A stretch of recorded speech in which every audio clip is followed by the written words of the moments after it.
Hey friends and neighbors, we're back. We didn't mess with the old Tecumseh yesterday.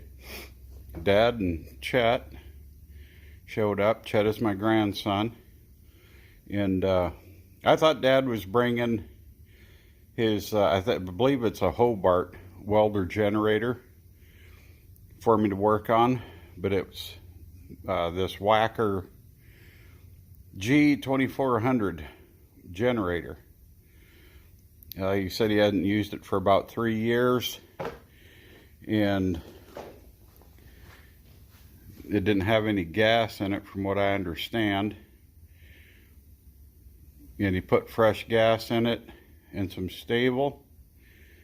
I don't know when. And it would run if you squirted gas in the carburetor.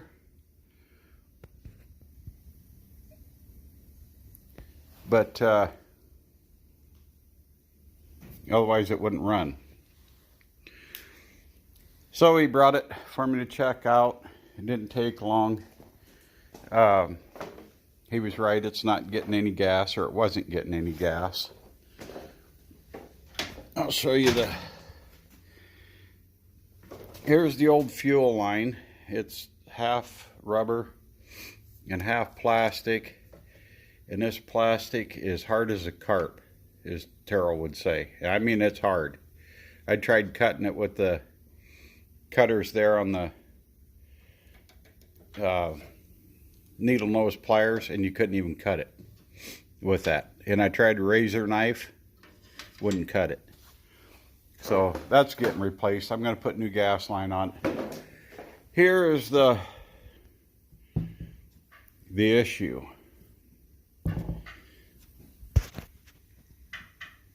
The shut-off valve, I don't know if it's gummed up, or I believe there's a filter on the other side, and it's really okay. I pushed a button. I don't know what I did, so I stopped recording, and because I wasn't sure it was recording, and started again. Looks like there's hopefully I can get this where you guys can see it and the light shine in there. I didn't think so. It's not picking it up. There's a standoff down in there. It would be nice to get that. Anyway, trust me, there's a little standoff in there, and it's a screen. I'm going to try to get that out. I wish I could. When I get it out, I'll show it to you. But trust me, it's something. It's all plugged up. I got to get a new shut off and screen, so I got to leave here in a little bit. Run up to Alton tonight, and so anyway, yeah, this is Monday, by the way. We didn't get a whole lot done yesterday. I pulled the carburetor off. It was no big deal. And took this gas tank off. There's only 4 bolts. Didn't get a whole lot accomplished yesterday, but so I'm going to pull that valve out, that shut-off valve with that filter, and I'll bring you back. Well, folks, we got it out. It wasn't easy. If you ever tried pulling one of these out, of these tanks, you know what I'm talking about. And I'm just thankful that the plastic here is thick enough that we didn't bust this all out. But she's plugged up. I don't have stick something in there and rut around. Let me find a piece of wire and see if I can dig anything. I'll kind of clean that spot off right there. And I'll dig around in there with a piece of wire. I don't have my phone holder, otherwise I'd put you guys up. I'm going to dig around and see if I can get anything out of it, and I'll bring you back. Well, we got her cleaned out. You see the pieces there. Here's the little screen. All this stuff, and that's not even the majority of it. When I stuck a piece of wire in there and rutted around, the screen went on this end, and then the hose, this is the outbound side going to the carburetor. The screen was, let me turn that around. It was like that with the screen. All that, this isn't even all of it. After I rutted around in there and shook, that's what I shook out. I blew in this end, and when I blew, a chunk about the size of a soybean popped out of there. So yeah, that went through. If I can get it to focus, which I can't. Anyway, it went through this fine mesh screen. I can see through it. Maybe you guys see. The screen isn't bad. But that crap, real fine, rusty crap, made it through that screen. And I ran into this problem before with my 30-gallon metal fuel tank that I built. I didn't have anything in it for a few years, and it got rusty on the inside, and I put 5 gallons of gas in it here, I don't know, 5 years ago. And I went to pump it out and put some in the mower and the tractor, and it was rusty red. And I took a funnel that has this fine mesh screen in it, and it's a funnel that's actually supposed to separate water from gas. It's supposed to, the filter in it is supposed to catch the water. It instantly plugged that filter up, and it's a fine mesh filter like this. So I don't put gas in a metal can. I haven't for a lot of years, just because of that fact. Because it will go through these low filter socks, that rust will. And that's what happened here. I don't know if Dad used, I know he's got plastic cans, but whoever had this before Dad, you know, maybe they had a metal can. So you can see we got plastic. And when I put fuel or gas in these plastic cans, I never dump it completely out. Because if they set for a little while and you pour gas out of them, you look down in the bottom and there's always a little bit of dirt or crumbs of something. And so I pour the tailings, I call it, into a bucket or a can, and I use that for washing parts and what have you. And this is the reason why. It will get past those filters, those little sock filters. And so yeah, all that gas that I had in that, I don't remember what it was, 5 or 10 gallons I put in that 30-gallon can, or my tank, it was junk. It was garbage. And I used it just for parts washing and stuff, because there was no way I was going to run that and plug up the filters and the inlets in the carburetor. So with that, it's clear now. If I can get, well, I'm going to have to get a whole new valve.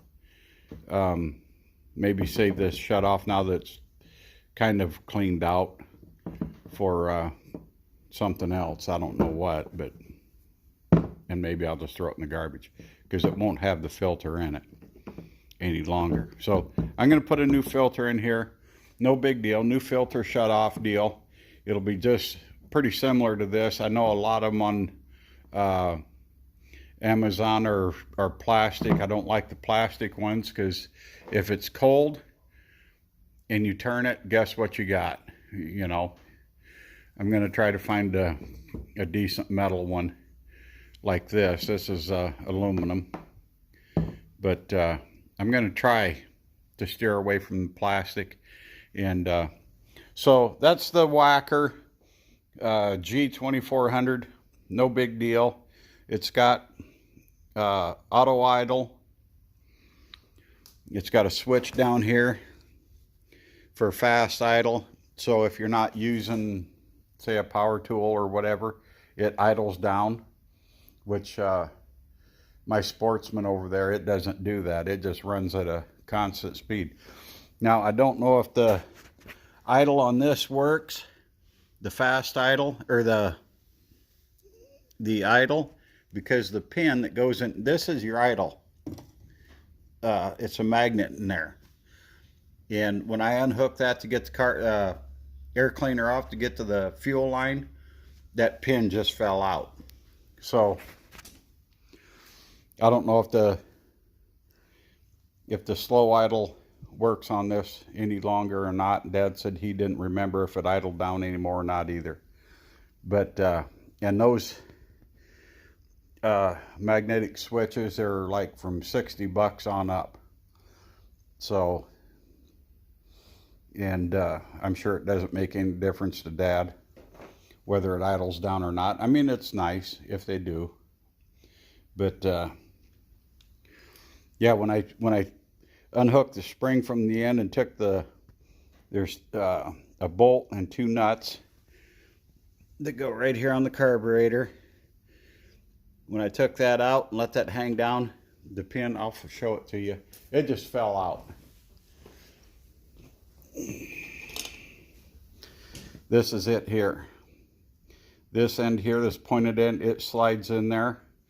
And so when you flip that switch or you shut the electricity off, the magnets in that kick in and it pulls this back, it retracts this, and it slows your carburetor down. There's just a spring that goes on here and on the throttle on the carburetor. So, and that plugs in, that goes all back into this wire loom and inside the control panel there. So that's the Wacker 2400. I don't know how busy we're going to be. If I'm gonna order a deal like this, because I don't know if I can find one in town. If I can find a good one in town, I'll get it. But if I don't have the time to run around town looking for one, I'll just order one off Amazon and go that route. We'll have this back up at Dad's place in no time. He said there's no hurry, but you know, winter's coming on, and you never know. His electricity out there at the farm, he's got power poles, so if you get a bad storm or something, the power could go out. To where on our block here in town, fortunately, a lot of our power is underground. And now the block and all the new houses that are north of us, theirs is on power poles, so they go without electricity quite often, a lot more than we do. Let's put it that way. So anyway, we'll get it back together. If I have time, I'll get a shot of it running. I'm not going to hook the Danish auxiliary fuel bag up. And we know that that this isn't fuel injected, so we don't need this fitting. And but like I said, we know what the issue is. We're not going to hook up the auxiliary fuel bag to run it. In case we run, maybe we will if we run into other issues, but this is our issue. I guarantee it. I'm done stumbling through this, folks. Thank you for tuning in. And very, very seldom I say hit the like button, subscribe if you want. You know, no big deal. I do enjoy the comments. You know, Ed Goslin, Shane Holst, Wade McWhirter. You guys, you crack me up. You know, I love comments from all of you. And there's people I got so many new subscribers I don't even know who you are. Chime in. I mean, it didn't cost you nothing to subscribe, right?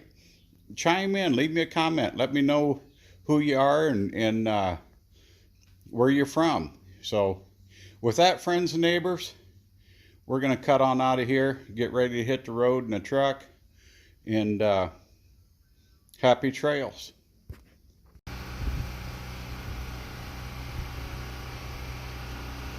Cornbread, what are you doing?